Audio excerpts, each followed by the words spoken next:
Hi everyone, and welcome back to my history with DC.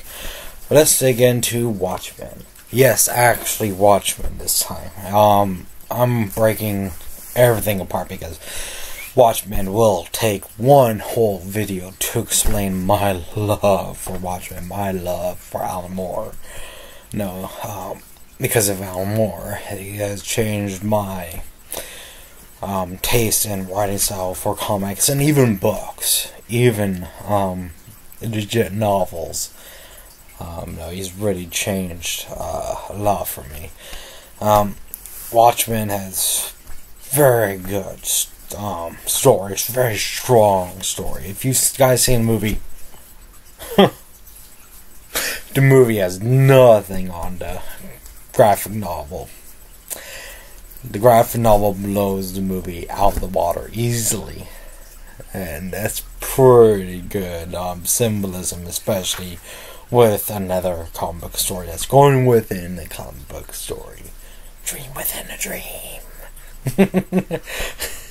Symbolism is amazing in this story, with political and religious debates going on with this.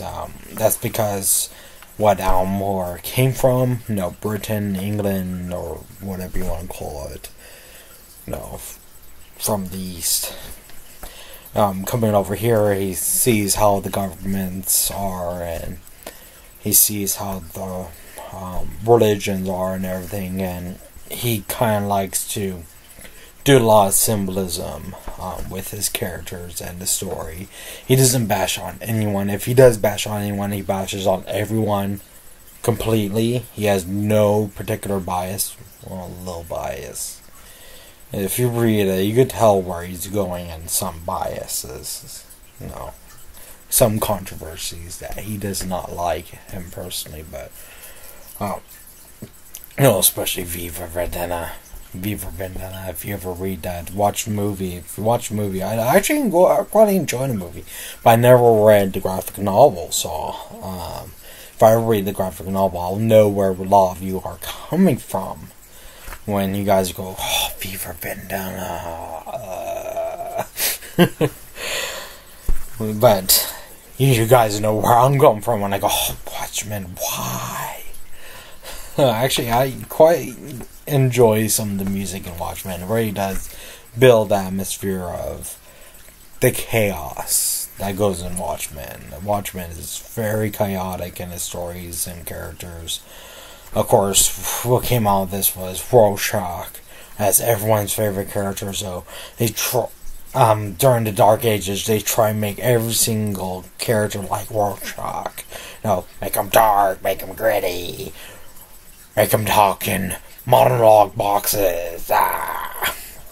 This graphic novel did not start the Dark Ages, people.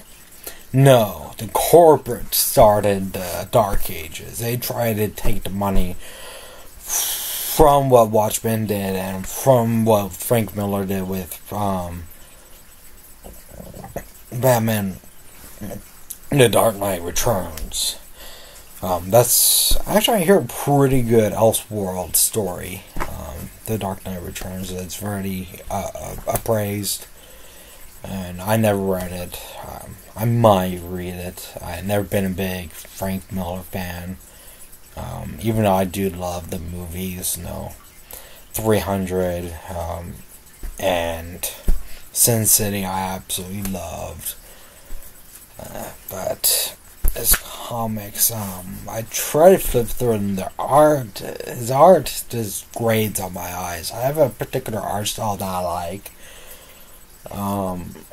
and art styles I do not like,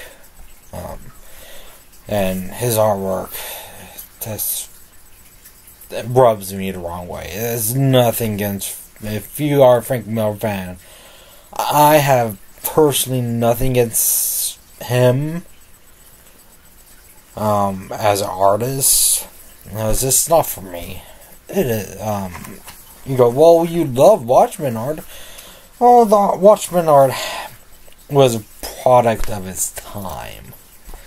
So they really did the best art they could for its time. And they go, well, it's dark, it's gritty. I'm like, no, it's not this dark and gritty. It's a little bit darker, yes, because he wanted to build atmosphere. It's gritty, yes, because he wants to build realism. But it's not just be dark and gritty to be dark and gritty. The artist, David Gibbons, in this, they really worked together, Alan Moore and David. They really worked on this. This is actually a legit piece of art. I will recommend this to anyone. If you never liked comics, you have to read this. It won't get you into comics. I'm not gonna make you fall in love with comics, people. I'm just saying, enjoy great art. And this is a great piece of work. This is one of my most favorite comics. I'll go on and on all day. This is a masterpiece. And the movie's, okay. The movie's alright. This does not stand up to the graphic novel. And actually, yeah, that's basically what I'm going to talk about. The story is amazing. The art is very strong to this day.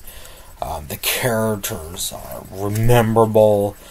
Of course, he has a Batman ripoff. A lot of people say that there's a Batman ripoff in this. They say V for Vendetta has a Batman ripoff in that. And, well, Vigilantes is something that are not acceptable in Britain. So I guess that's why Frank Miller could be a little bit controversial in the UK.